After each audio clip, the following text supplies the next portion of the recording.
સુરેન્દ્રનગર જિલ્લાના ધાંગધ્રા તાલુકા પંચાયતના પ્રમુખ તરીકે માયાબાની વરણી થયા બાદ તેઓ રાજકોટ જિલ્લાના ઉપલેટા તાલુકાના ગધેથડ ગામે આવેલા ગાયત્રી આશ્રમ ખાતે શ્રી લાલ બાપુના આશીર્વાદ લેવા પહોંચ્યા હતા। માયાબા તાલુકા પંચાયતના પ્રમુખ બન્યા બાદ ઉપલેટા તાલુકાના ગધેથડ ગામ ખાતે આવેલા ગાયત્રી આશ્રમમાં શ્રી લાલ બાપુના આશીર્વાદ લેવા પહોંચ્યા હતા।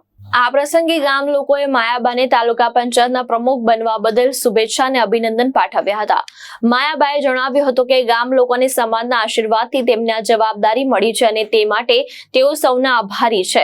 તેમણે વધુમાં જણાવ્યું હતું કે કોઈ પણ સમાજની સાચી પ્રગતિ ત્યારે જ શક્ય બને છે જ્યારે મહિલાઓ દરેક ક્ષેત્રમાં આગળ વધે અને સમાજ તથા દેશના હિતને સર્વોપરી માને।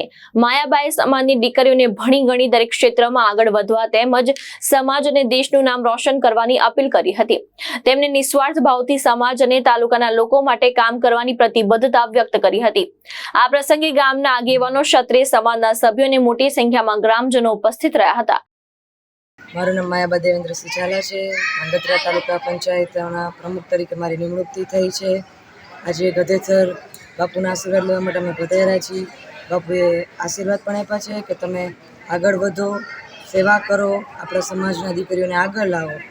જ્યારે સ્ત્રી તેના પરિવાર થકી આગળ હોય તો ત્યારે એના નારી સશક્તિકરણનું જ એક ઉદાહરણ હોય છે। સ્ટોપ કરતા છે। ભાવેશ ગોહિલ, દ્રષ્ટિકોણ ન્યૂઝ, ઉપલેટા, રાજકોટ।